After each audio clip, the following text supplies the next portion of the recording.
Hello, Leo, and welcome to Mind, Body, and Heart Tower Therapy. I'm here to do the reading for the month of October 2019. Hope you are well, Leo. This is a general reading for Leo, Sun, Moon, and Rising signs. If it resonates, it resonates, and if it doesn't, then it just doesn't. It's not your reading. Don't try to stretch it or fit it in. Use your own intuition to see what messages apply to you and to your story as it is. All right, my darlings, let's see what's going on in October. What's going on with Leo? Okay, you saw that, but it didn't come out. This feels like a bit of a teaser with the world there. All right, so feeling the blues, maybe. Four of Cups is your current energy. Feeling within, like a feeling distracted from the world and maybe a bit apathic in a sense, where the world kind of loses its taste. Okay, we have Judgment as your challenge. That's challenging for all of us, my dear, don't you worry.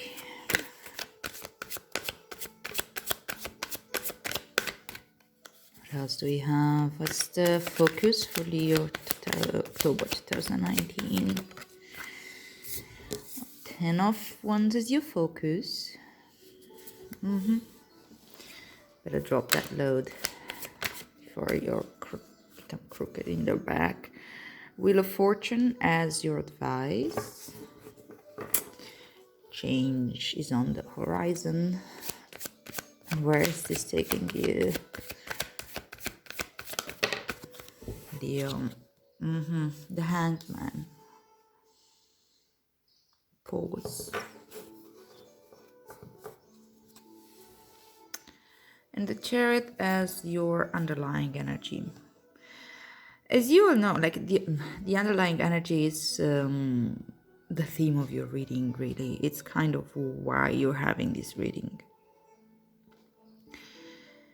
I'm gonna clarify the cards before we get into it. The Chariot, that's, keep your eyes on your prize. It's very focused energy. And we have the Ten of Swords with the Ace of Swords along with this Four of Cups. Beautiful. We have the Five of Cups with the Judgment as your challenge. Oh, they come up fast. Queen of Pentacles with the Ten of Wands as your focus.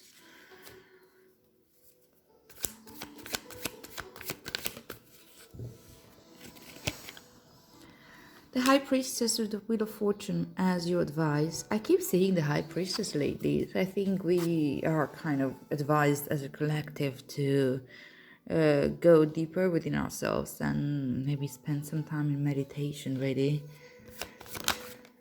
And we have the Seven of Swords with the Hanged Man as your future energy. I think that was the same for Cancer, but I'm not sure. Okay, and the Emperor with the Chariot as your underlying energy. Also, big. These are big cards, right? Like it's the major arcana.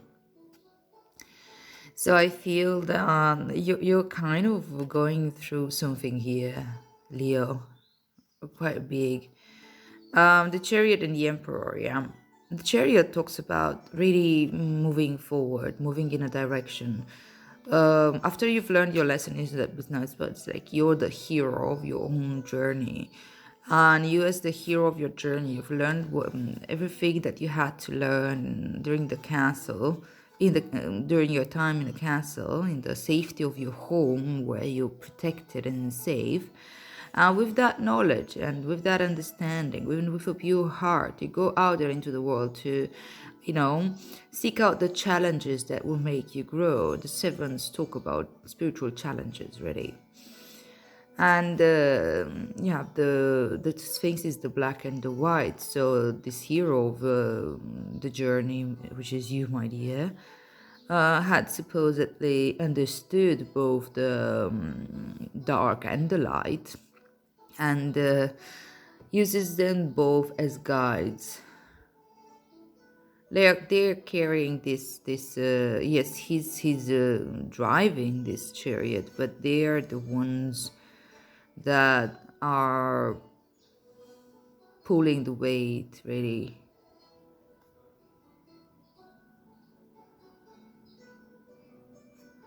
The chariot also talks that you have all the physical resources that you need to move on in the direction that you want. Like maybe, for example, you want to start a business of some sort. Now you have both the investment money, the tools, the equipment, everything, or the resources to buy that with. Mm. Having the emperor, though, going along with this chariot, it's maybe is necessary for you, or you working through this sense of discipline. How am I going to apply discipline for myself, and how am I going to structure my time and my energy so I can go on this journey, so I can this journey is not necessarily physical, though it can be, but it's more about like starting in a new direction, a direction that you know that you want to go in, hopping off to the next spiritual challenge. But in order to cope with it, in order to be present, in order to make the best out of this experience, one needs to be aware of one's needs and the needs of one's like you can only be the emperor if you know how to provide for yourself and for the empire that you rule. An emperor doesn't stay there just because he's no cute. um yeah, emperor is Aries energy, it's fire energy.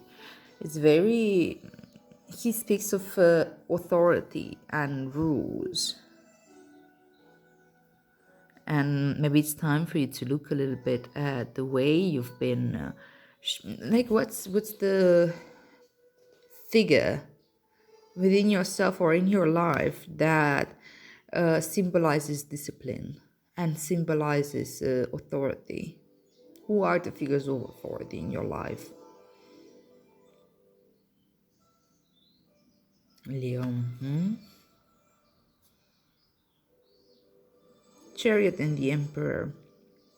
It's very strong energy, very focused. You're setting together a system for yourself, a system that will allow you to be present for your journey, that will allow you to do what you want to do while you're still taking care of yourself, and where you're doing this from within your own power and authority, which is great. Okay, so current energy. You have the Four of Cups with the Ten of Cups and the Ace of Swords.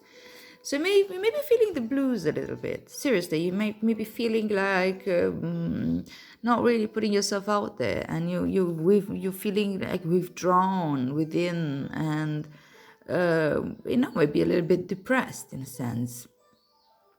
And I say this a lot, that depression, in a way, if we're not, I mean, like if we're really present with it and we don't go overboard about it, if we simply accept it in the very moment and do what my body asks of me, which is maybe come within a little bit, ignore the world outside and just check in with myself, then it doesn't really need to be that such a negative thing. It's a defense mechanism still. The body is calling you within because there's something to look at and there's something to resolve. And see, by doing so, the Ace of Swords comes with a deep understanding of something, like your mind gets on board with you, and it's probably examining this Ten of Cups energy, which is what makes me happy. What do I want and what do I need? What are the models of happiness that I have in my life based on, I don't know, based on my journey so far and based on the figures in my life and of authority or of strength, Who am I and what do I want? How does a happily ever after looks for me? Is it the one in the movies or is it another one? Is it the same one that I had 5 years ago or did it change? Sometimes when we feel depressed, we feel like nothing can make us happy. Nothing on earth can make us happy. Like nothing makes sense anymore. What was fun some time ago is not fun anymore. We feel drained and tired. But that's really an invitation to simply look at this stuff with and feel through. Feel through your emotions a little bit, and yeah, that also brings some type of emotional sorry, emotional stability. It's a four in the end, and fours do talk about structure and stability. So in a sense, maybe having this, like, you're a bit numb in this period. You don't feel that much. You can look at this stuff with a little bit less mm, less emotional bias, if that makes sense. So yeah, okay, I'm not in my in my most enthusiastic mood. So look at it without that emotional charge, you know, and have this Ace of Swords energy, which is like a really deep. It can be a conclusion, right? But it can also be like it's the birth of an idea. It's the birth of something that maybe wasn't present in your awareness before. I'm having my morning coffee with you, Leo, so thank you for joining me.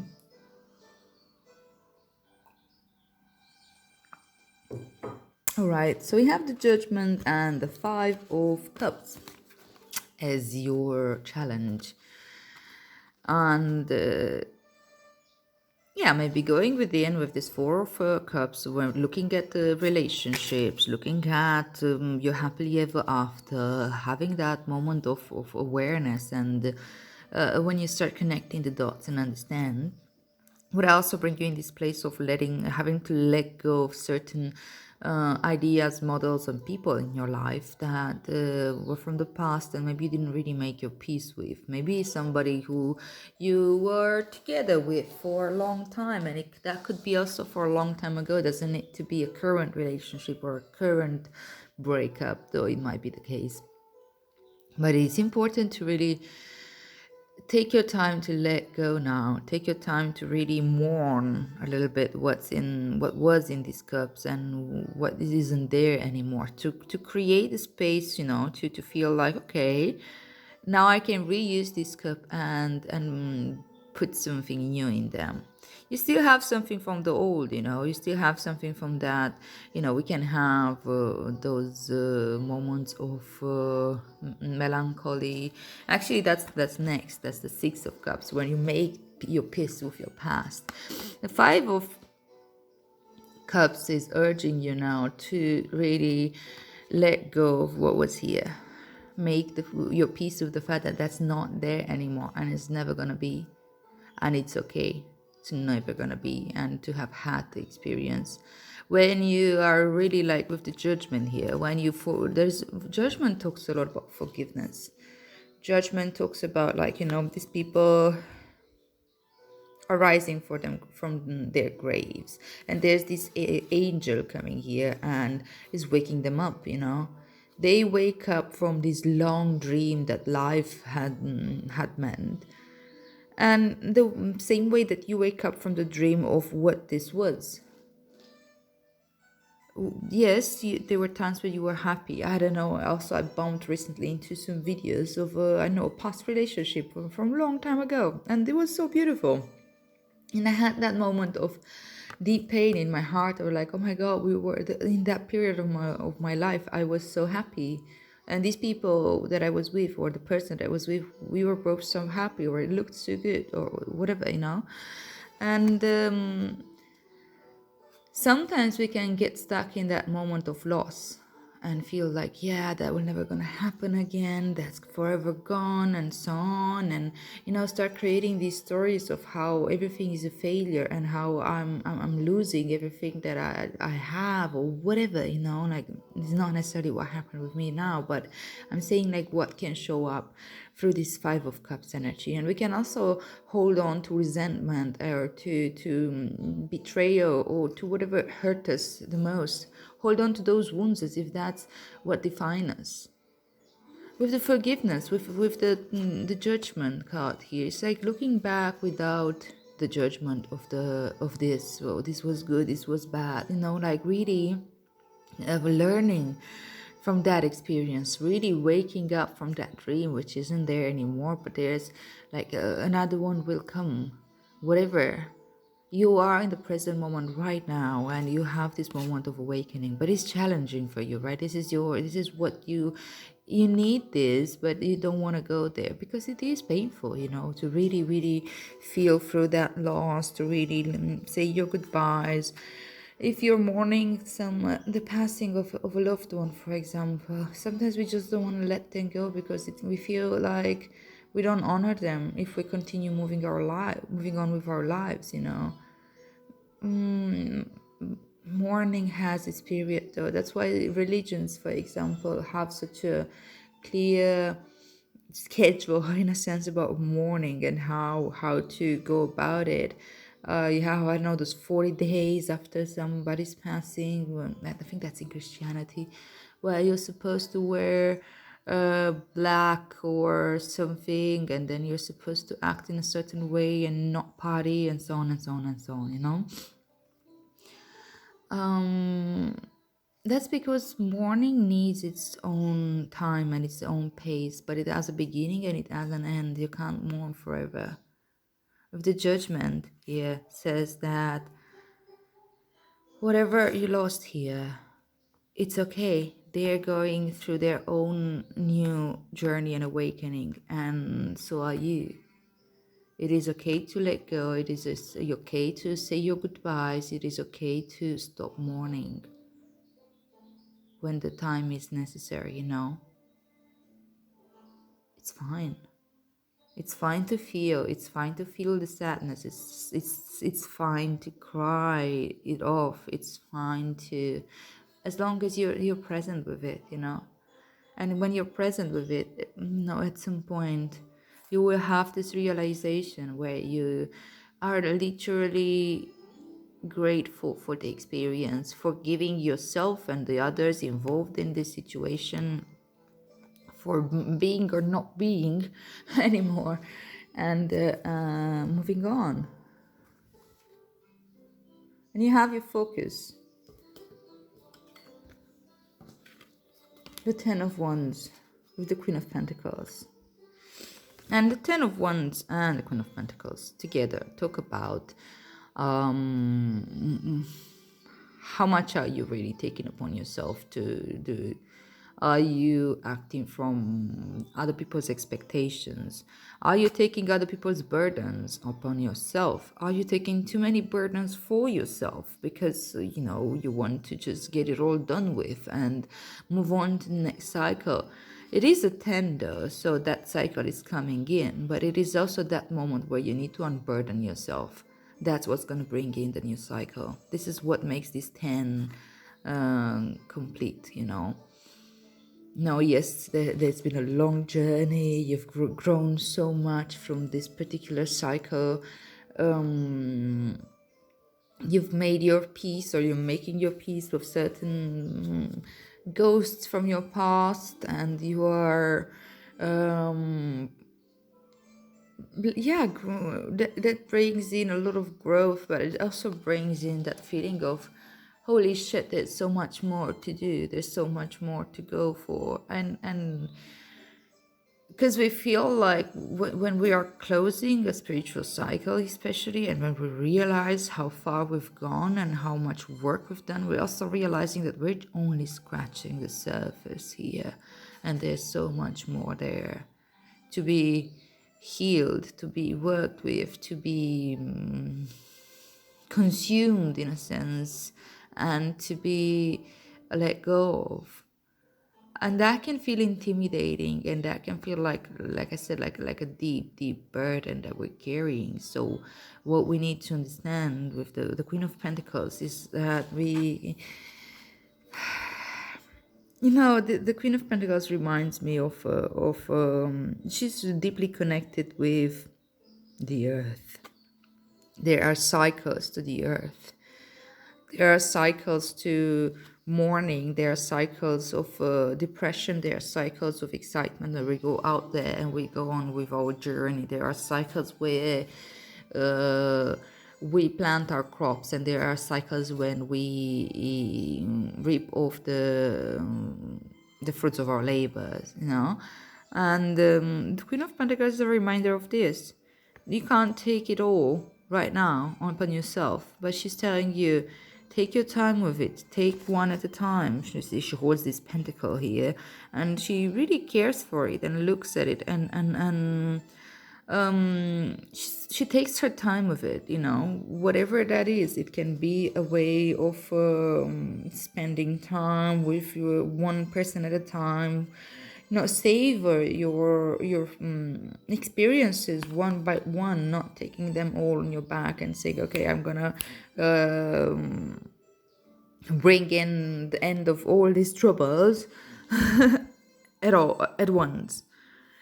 No, it's slowing down and learning the wisdom of your body, learning to connect with the earth again and again and again. And I know I'm repeating myself here, I'm saying this a lot, but the Queen of Pentacles' main message is this: understand what is important to you and really spend time with that. Spend that time for yourself, with yourself, and for the object of your love, the object of your care, the object of your what is of importance. All these ones may be important, but you can't take them all at the same time. You can't carry them forever. Drop the load and take one and really feel through, get it done with, move on to the next one. Learn what you need to learn from each and every experience. You can't take too much responsibilities at once as well. You have this grandiose idea about moving to the next cycle with this very focused energy, and then we have also the task of, okay, let's make the structure, let's make this, let's make that, then let's learn everything from our inner world and define the happiness model and so on, and then make peace with the past. And there's a lot going on in here, and they all need their own time, and we're getting there. The Wheel of Fortune with the High Priestess. The only constant is change, baby. The only constant is change. And you're probably feeling that, and that's what puts you down, that's what scares you. It's scary to have that deep understanding that nothing lasts forever, nothing. But there is that happiness. It can be a fleeting moment of happiness, and we can hang on to that for ages, or we can go into pursuit of that and disregard everything else, because we're just like mental about fulfilling that spark of happiness that we think should last forever. For some reason, nothing lasts forever, neither the suffering, neither the grief, but neither the happiness. So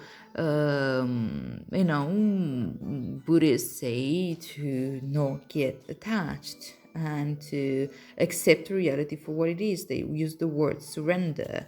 I have this judgment card. I feel like these people are really surrendering to this cycle that just ended. It's the end of a cycle as well. They are surrendering their stories, they are surrendering their grief, they are surrendering their joy, they're surrendering everything because to them that is completely over and done with. It's like their souls have had the life and are now suddenly liberated from the burdens of that particular story and persona that they've carried through. Wheel of Fortune talks about expansion and change. This is Jupiter energy, and the High Priestess talks about holding space for your emotional self, holding space for your feminine, making peace with both the feminine and the masculine, both the dark and the light, understanding duality, understanding the inner duality, understanding the outer duality, what's your concept of good or bad, and what's what are your experiences that you label as good and bad within yourself, and how sound are those labels, you know.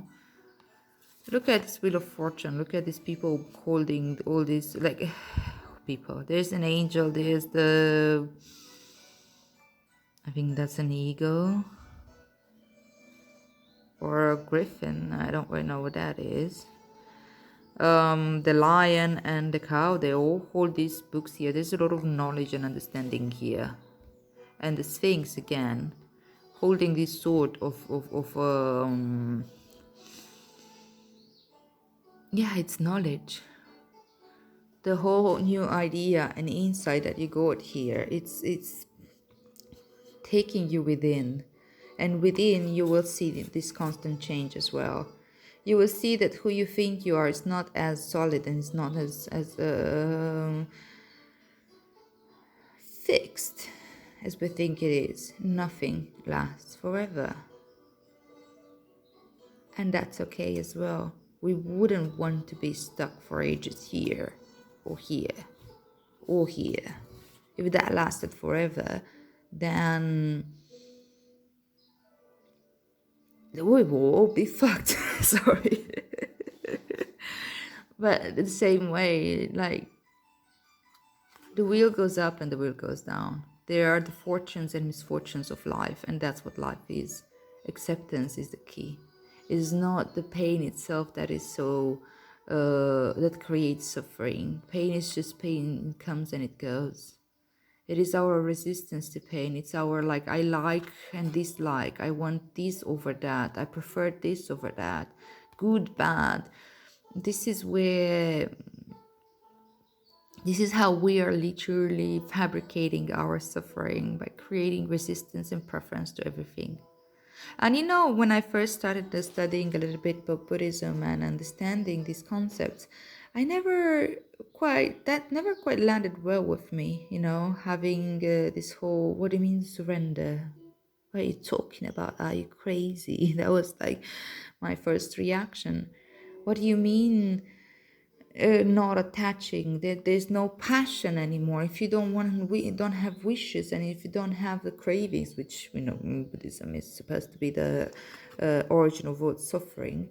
If I don't have cravings and I have no passion, if I feel like such a dispassionate life, I felt like this is like worse than death. What the Buddhists describe, in a sense, with their path to releasing themselves from suffering, and the path to enlightenment. But at the same time, as I started practicing myself meditation, as I started practicing with my own hindrances and practicing with the practicing loving kindness, practicing forgiveness, practicing really from a place of solid awareness, and letting go of resistance and preferences. That actually helps me so far to live life to the fullest, be more present for everything, because I don't go in automatic. I mean, like, I still go. I'm far from being enlightened, and it's not the end of a journey. You know, that's a continuous journey. It's gonna go deeper and deeper, but I can definitely feel the difference of practicing meditation, seeing the duality. I feel less burdened by my likes and dislikes. I feel less resistant to what comes in my life. It doesn't feel like the end of the world anymore. Loss, it becomes more natural part of it. It's not that I'm actually going in there, yes, bring me all the pain and bring me all the loss and bring me all the dark side of the soul, dark night of the soul. I had a bit of a moment of that, weirdly enough, where I thought that I actually need to suffer in order to let go of something. That was not the case either. Give yourself this space. Give yourself the space for really going inside, for meditation, for feeling through. I think it was the other way around. For understanding the freedom that comes with this wheel of fortune, the freedom that comes with the fact that nothing lasts forever. And you will make your own, you will have your own journey with it. You don't necessarily, not necessarily gonna get maybe the exact same type of experience that I've had, or something like that, or the Buddhist, or the secular mindfulness, or the psychologist will say. You will have your own flavored quality type of experience. If you create space for it, if you allow yourself time with yourself, if you allow yourself to look at things that maybe were scary or that were maybe idealized. The Hangman as your future energy and the Seven of Swords, you have that time for a long, well-deserved break. The Hangman, he's volunteering, putting himself in this weird position, which gives him a change of perspective, and he's waiting there. He's waiting for his own enlightenment. See, he has a halo here, and by creating this sacrifice, so what he's sacrificing, maybe he's sacrificing allowing his mind to come with all kind of clever excuses or rationalization for doing things like this or doing things like that.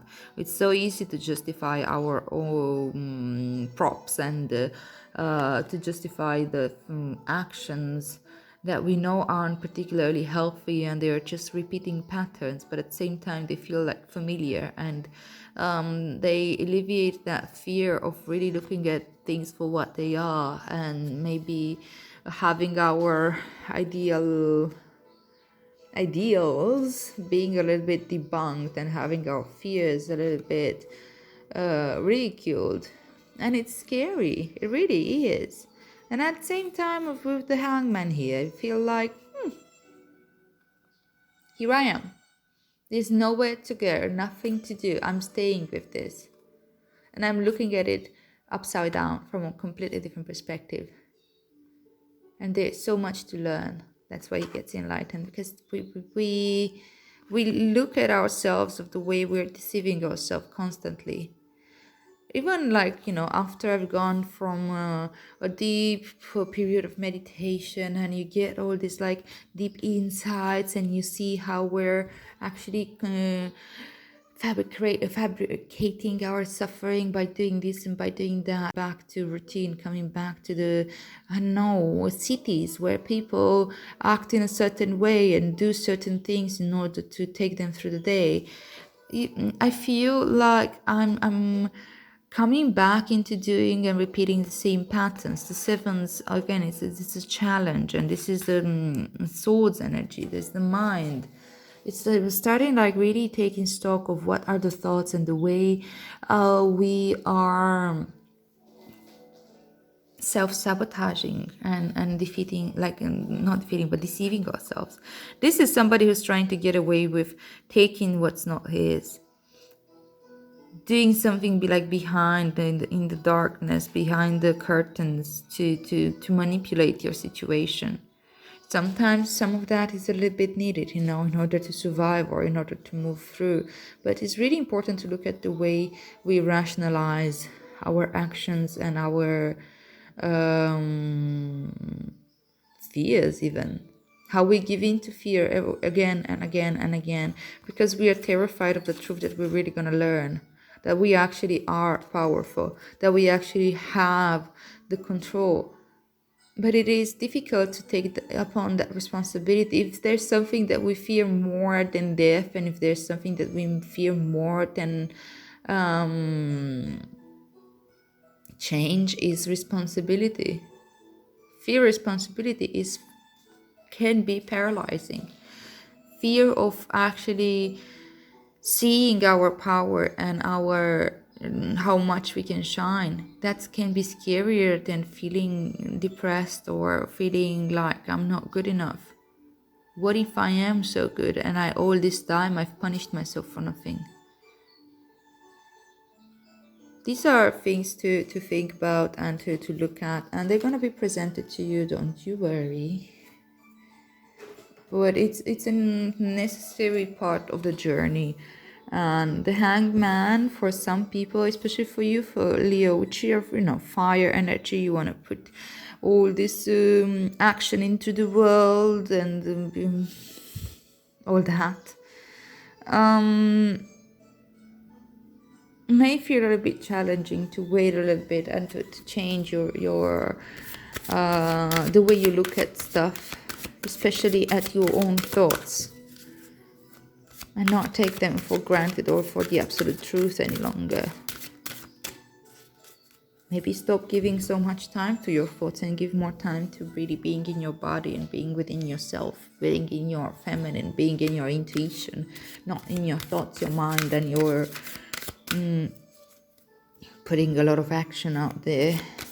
If we generate a lot of movement and a lot of action, but if it comes from a place of fear or a place where I'm not really grounded, and what I'm generating out there is not something that I want really to cope with or to take responsibility for.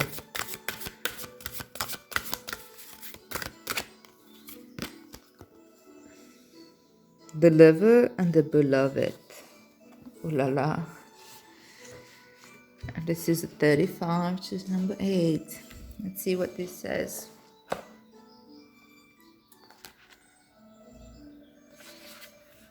So this is the Rumi poem that's associated with this card. This is from Rumi Oracle.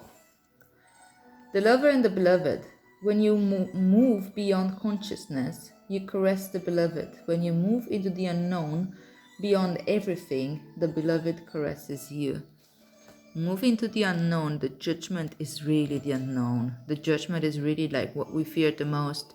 We open up to it and then we create space for something completely new. And that's when the universe, the beloved, caresses you. The angel shows up here in that sense.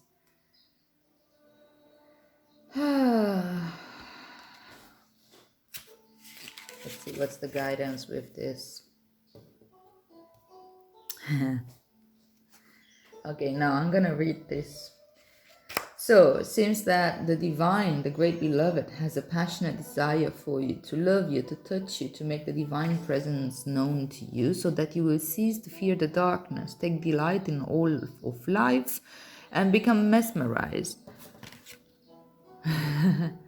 by the beauty of love in its endless emanations. But how we resist love at first? Oh, yes, we have been burned before.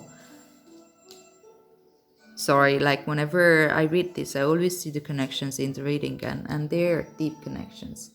We have been burnt before. Oh, yes, there's this suffering, there's this attachment to suffering, there's this attachment to feel like unworthy of love. Okay, so, but how we resist love at first? Oh, yes, we have been burnt before, have we not? Abandoned, betrayed, so painfully disappointed, cast aside, and have suffered at the hands of some unworthy lover. Can this great divine love affair be tarred with the same brush, with the same bitter expectation that keep the heart close? You are too beautiful to be hidden away behind a bitter and gated heart that is unworthy of you.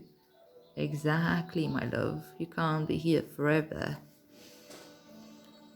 So then, can you allow the great beloved to reach for you, to receive that sacred touch every day, to be spoken to with words of love, to receive? Exactly, you need to be open to receive, you need to be open to refill these cups that now are empty. emptied by whatever it was before that made you feel so sad and suffering. But you gotta be open to receive. You need to put these up and allow them to be revealed. So then can you allow the great beloved to reach for you, to receive that sacred touch every day, to be spoken to with words of love, to receive who give of yourself, can you recognize the beloved wishes to give to you too? These need not be mutually exclusive happenings. Come now, deep down, you know the genius of the divine is such that in being received much is given. You shall not be selfish in letting yourself be seen and loved. Allow it, rejoice it. Allow yourself to come into your own power and be seen. Take delight in allowing yourself to receive life and let the world soak up the ardent glow of your sensual surrender to the great beloved's embrace. We're talking about surrender again. This oracle brings you a message. Something has to change in your physical world. You are in need for more sustenance, more love, more connection, and more nourishment that touches your body and soul and brings them into a deeper oneness with each other, with life, with love. There you open up and allow that love in. The great beloved has desired that this be so. Will you hear that holy desire? Will you allow love in? Say yes. If you find this difficult, now is the time to gently, carefully tend to the walls you once placed between yourself and life, walls of tentativeness, excess caution, fear of abandonment and betrayal, doubt of your own lovableness, and doubts based on on past pain without substance. You are so much greater than these crumbling walls. They are the stuff that is designed for demolition, not devotion and honoring. Can you begin to unpack the bricks you mistakenly believed were essential for your safety and well-being? You are too vast to see for that small puddle of thought now. The oceanic world of love is your true home, and the sun is beating down upon you. It is too hot to gaze at the ocean longingly from afar or even stand by its edge. Strip off your layers, run to the ocean, and dive in. This oracle brings you special guidance. An offer or opportunity is on its way to you or has recently been presented. It may be an idea you have been nurturing. Just this. Or one presented to you by another person. Sit with it. Do you feel the exhilaration? Do you feel the energy and thought of saying yes? Then say yes. Allow yourself to receive. There is divine encouragement in taking risks that feel wild and alive to your heart, my dears. Of course, that can be in literally having a love offer coming to you from a romantic gesture, but it can also be that moment where we really allow ourselves to truly deeply love ourselves. And when we do that, when we're opening to love, when we're opening to surrender to that divine grace, that's when we are able also to love others and be loved by others in a much deeper sense. All right, my lovelies, I hope this makes sense to you, Leo. Thank you so much for being here. If you resonate with this, please like, share, and subscribe.